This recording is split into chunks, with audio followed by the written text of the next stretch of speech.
fine, large flower, which looked very much like a tulip, but the petals were folded tight as though it were still a bud. "This is such a pretty flower," said the woman.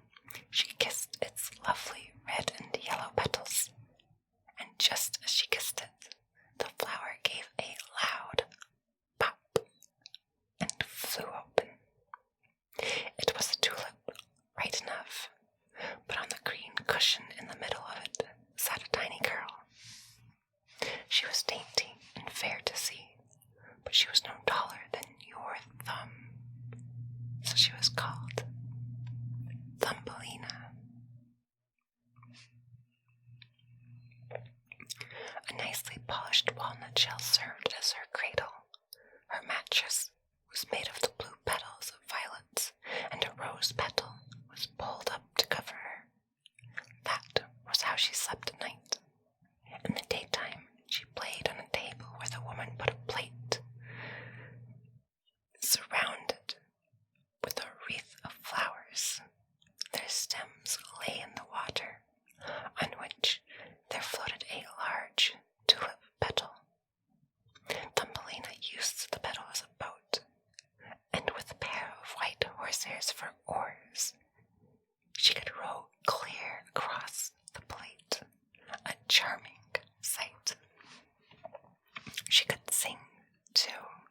Her voice was the softest and sweetest that anyone ever has heard.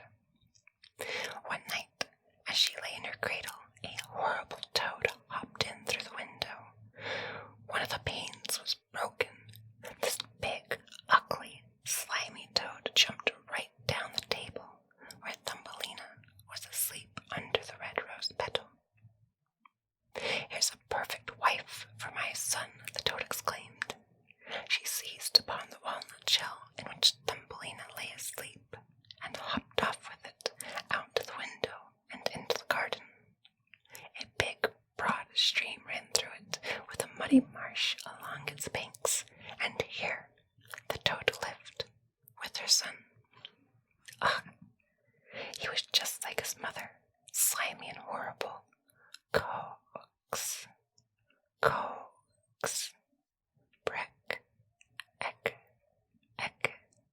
kicks, was all that he could say when he saw the graceful little girl in the walnut shell. "Don't speak so loud or you will wake her up," the old toad told him. "She might get away from us yet, for she is as light as a puff of swan's down. We must put her on one of the broad water lily leaves out in the stream.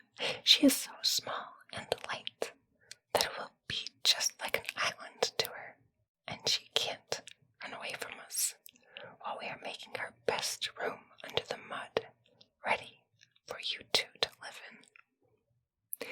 Many water lilies with broad green leaves grew in the stream, and it looked as if they were floating on the surface.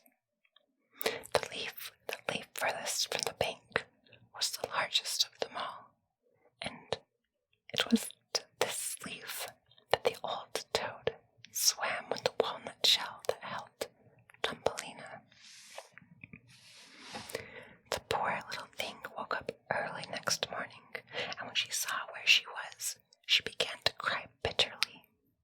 There was water all around the big green leaf.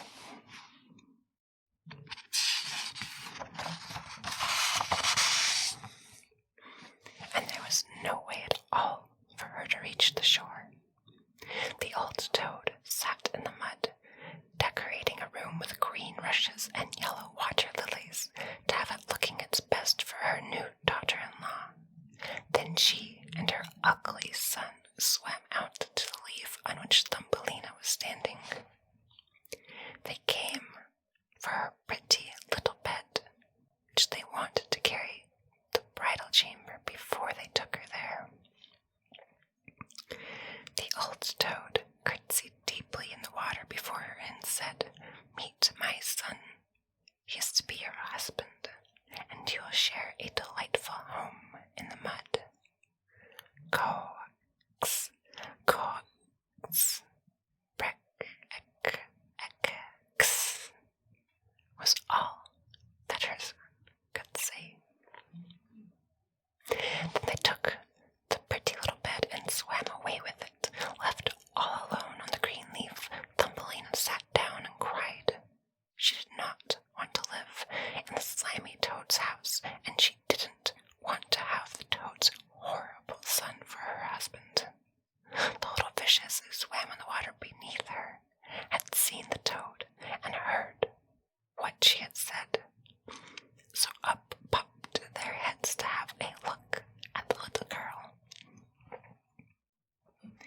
sooner had they seen her than they felt very sorry that anyone so pretty should have to go down to live with that hideous toad. No, that should never be. They gathered around the green stem that held the leaf where she was, and gnawed it in two with their teeth. Away went the leaf down the stream, and away went Thumbelina, far away, where the toad could not catch her. Thumbelina sailed past many a place, and when the little birds in the bushes saw her, they sang, "What a darling little girl!" The leaf drifted further and further away with her, and so it was that Thumbelina became a traveler. A lovely white butterfly kept fluttering around her, and at last alighted on the leaf because he admired Thumbelina. She was a happy little girl again, now that the toad could not catch her. It was all very lovely as she floated along, and where the sun struck the water, it looked like shining gold. Thumbelina undid her sash, tied one end of it to the butterfly, and made the other end fast to the leaf. It went much faster now, and Thumbelina went much faster too, for of course she was standing on it. Just then a big May-bug flew by and caught sight of her. Immediately he fastened his claws around her slender waist and flew with her up into a tree. Away went the green leaf down the stream, and away went the butterfly with it, for he was tied to the leaf and could not get loose. My goodness, how frightened little Thumbelina was when the May-bug carried her up in the tree. But she was even more sorry for the nice white butterfly she had fastened to the leaf, because if he couldn't free himself, he would have to starve to death. But the May-bug wasn't one to care about that. He sat her down on the largest green leaf of the tree, fed her honey from the flowers, and told her how pretty she was, considering that she didn't look the least like a May-bug. After a while, all the other May-bugs who lived in the tree came to pay them a call. As they stared at Thumbelina, the lady May-bugs threw up their feelers and said, "Why, she only has 2 legs. What a miserable sight. She hasn't any feelers," one cried. "She is pinched in at the waist. How shameful. She looks like a human being. How ugly she is," said all of the female May-bugs. Yet Thumbelina was as pretty as ever. Even the May-bug who had flown away with her knew that. But as every last one of them kept calling her ugly, he at length came to agree with them, and would have nothing to do with her. She could go wherever she chose. They flew down out of the tree with her and left her on a daisy, where she sat and cried, because she was so ugly that the May-bugs wouldn't have anything to do with her. Nevertheless, she was the loveliest little girl you can imagine, and as frail and fine as the petal of a rose. All summer long, poor Thumbelina lived all alone in the woods. She wove herself a hammock of grass, and hung it under a big burdock leaf to keep off the rain. She took honey from the flowers for food, and drank the dew that she found on the leaves every morning. In this way, the summer and fall went by. Then came the winter, the long, cold winter. All the birds who had sung so sweetly for her flew away. The trees and the flowers withered. The big burdock leaf under which she had lived shriveled up until nothing was left of it but a dry, yellow stalk.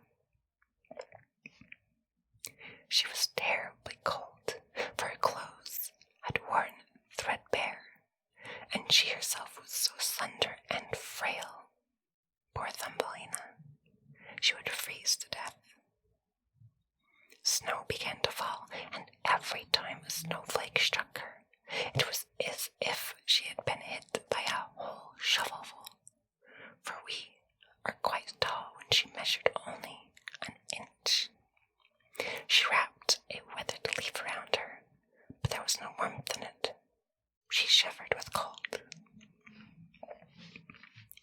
Near the edge of the woods, where she had arrived, was a large grain field, but the grain had been harvested long ago.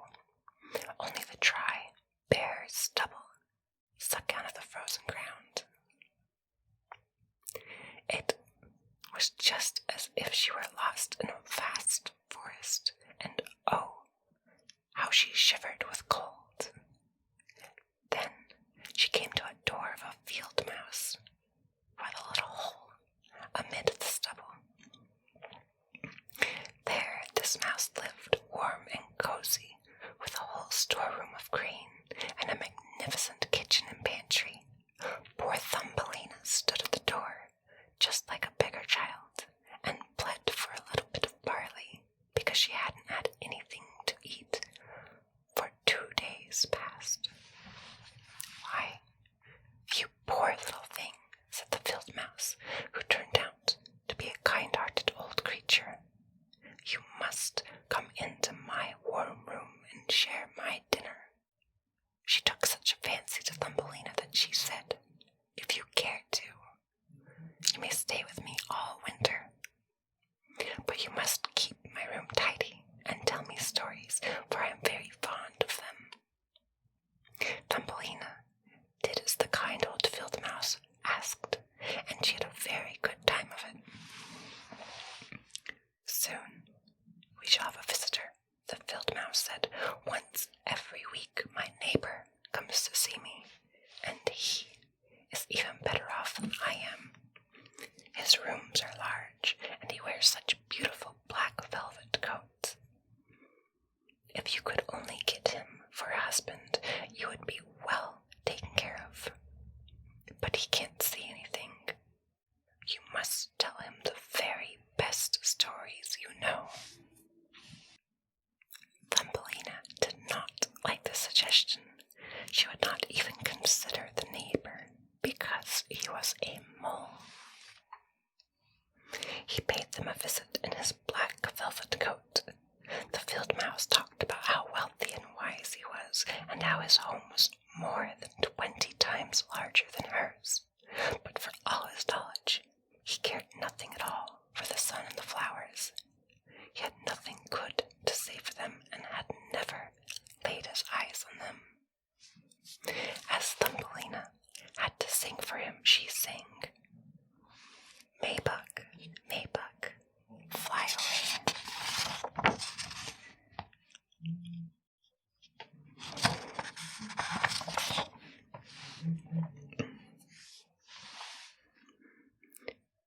As Thumbelina had to sing for him, she sang, Maybuck, Maybuck, fly away home.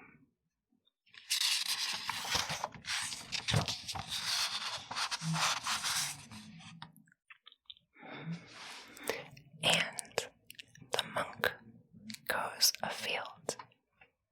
The mole fell in love with her sweet voice, but he didn't say anything about it yet, for he was a most discreet fellow. He had just dug a long tunnel through the ground from his house to theirs, and the field mouse and Thumbelina were invited to use it whenever they pleased, though I warned them not to be alarmed by the dead bird that lay in the passage. It was a complete bird with feather and beak. It must have died quite recently, when winter set in, and it was buried right in the middle of the tunnel. The mole took in his mouth a torch of decayed wood. In the darkness, it glimmered like fire. He went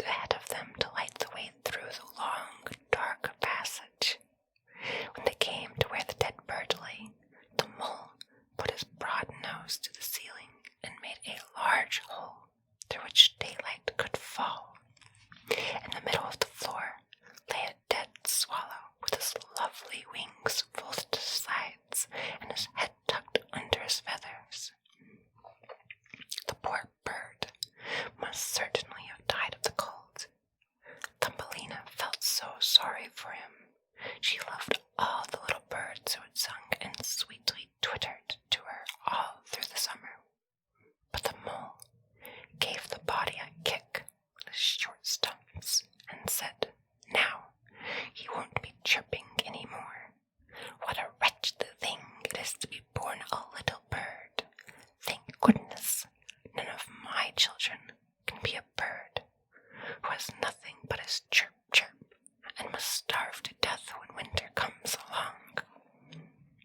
"Yes, you are so right, you sensible man," the field mouse agreed.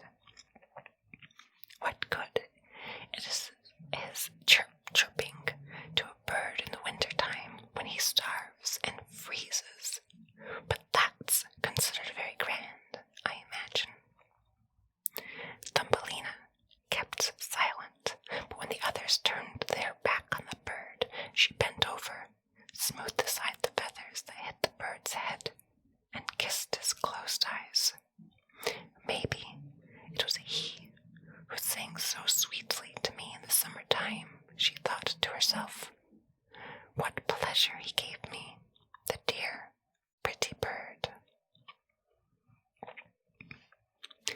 The mole closed up the hole that let in the daylight, and then he took the ladies home.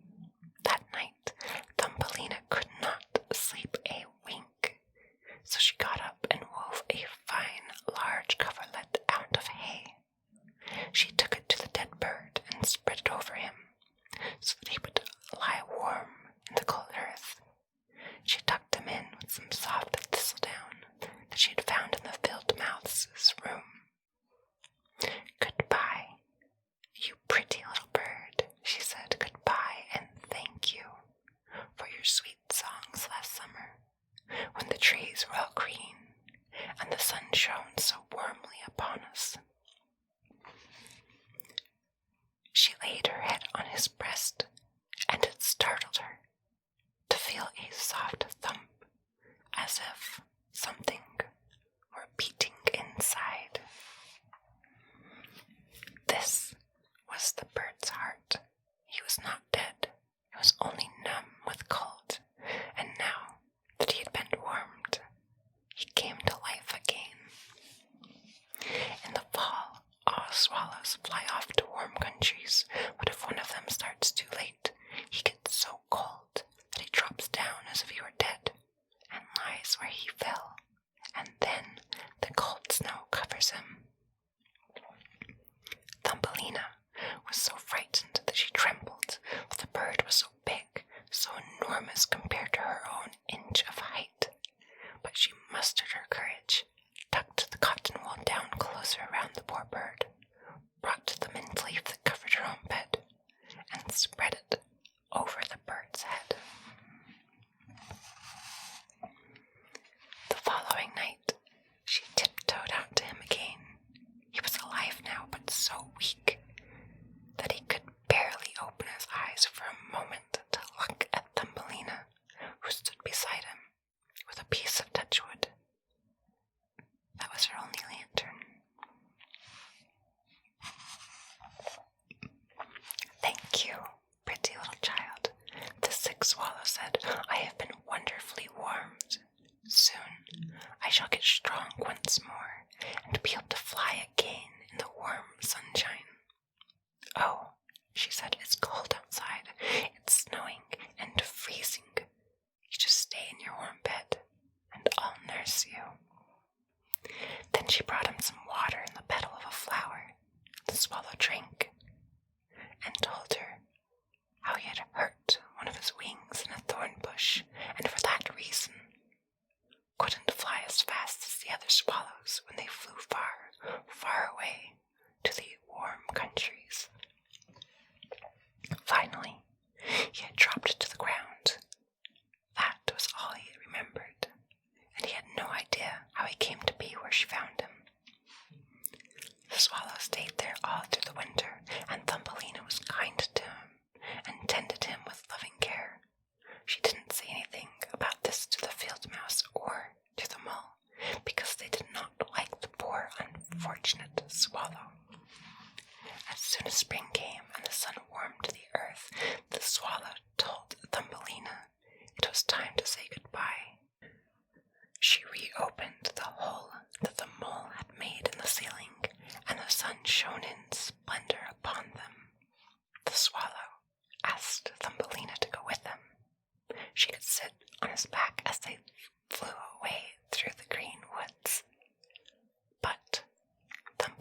house grew so tall. To a poor little girl who was only an inch high, it was like a dense forest.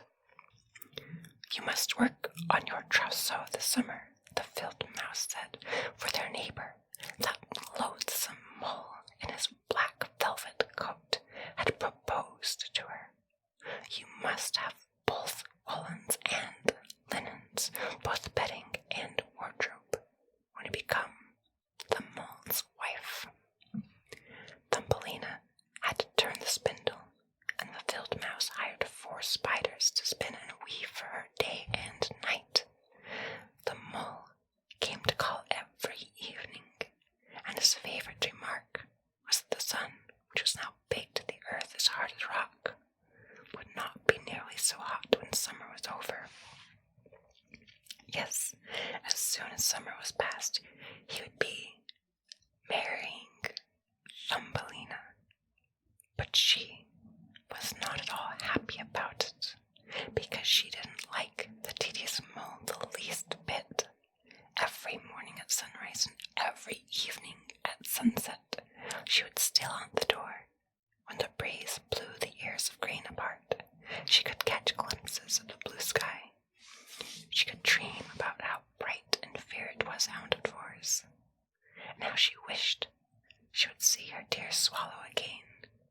But he did not come back, for doubtless he was far away, flying about in a lovely green woods. When fall arrived, Thumbelina's whole trousseau was ready. "Your wedding day is 4 weeks off," the field mouse told her. But Thumbelina cried and declared that she would not have the tedious mole for a husband.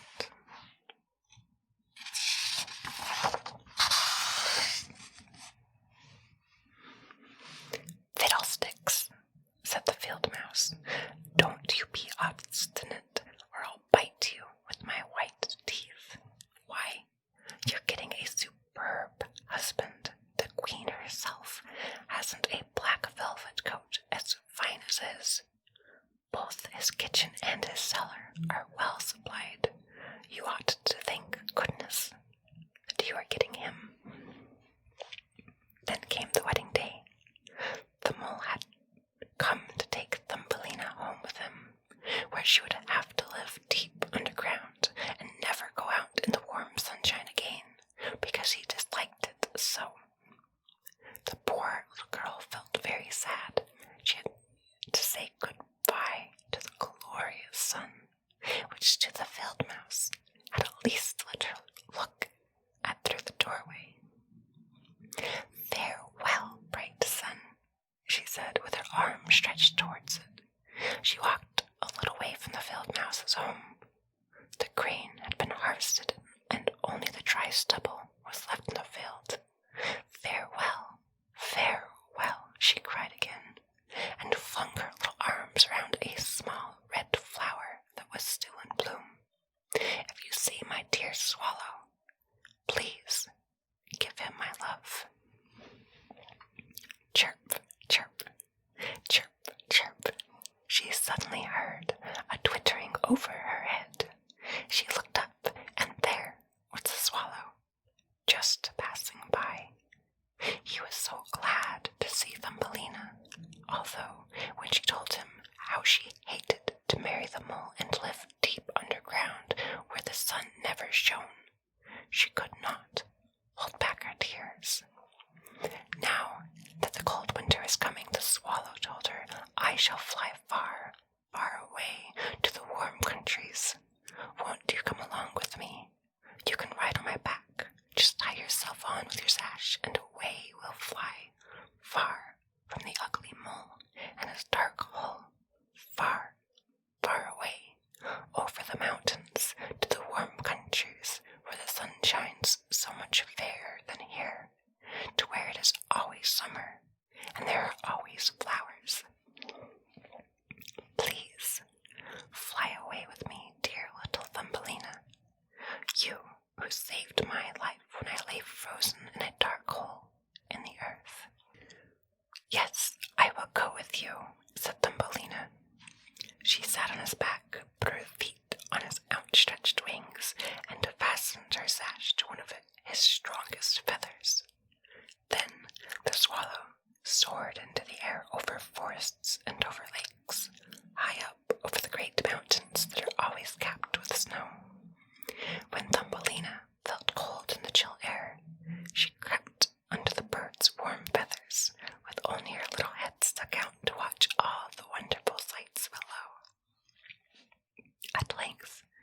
they came to the warm countries.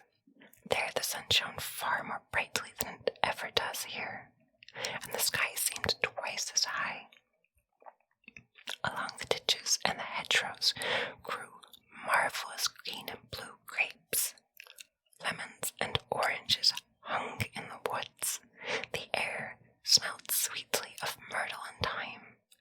By the wayside, the loveliest children ran hither and thither, playing with the brightly colored butterflies. But the swallow flew on still farther, and became more and more beautiful. Under magnificent green trees, on the shore of a blue lake, there stood an ancient palace of dazzling white marble. The lofty pillars were wreathed with vines, and to the top of them many swallows had made their nests. One nest belonged to the swallow who carried Thumbelina. This is my home, the swallow told her. If you will choose one of those glorious flowers in bloom down below, I shall place you in it, and you will have all that your heart desires. That will be lovely, she cried, and clapped her tiny hands. A great white marble pillar had fallen to the ground, where it lay in 3 broken pieces. Between these pieces grew the loveliest large white flowers. The swallow flew down with Thumbelina and put her on one of the large petals.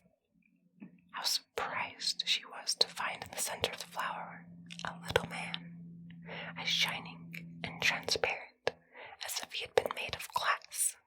On his head was the daintiest of little gold crowns. On his shoulders were the brightest shining wings, and he was not a bit bigger than Thumbelina. He was the spirit of the flower. In every flower there lived a small man or woman just like him, but he was the king over all of them. "Oh, isn't he handsome?" Thumbelina said softly to the swallow. The king was somewhat afraid of the swallow, which seemed a very giant of a bird to anyone as small as he. But when he saw Thumbelina, he rejoiced, for she was the prettiest little girl he had ever laid eyes on.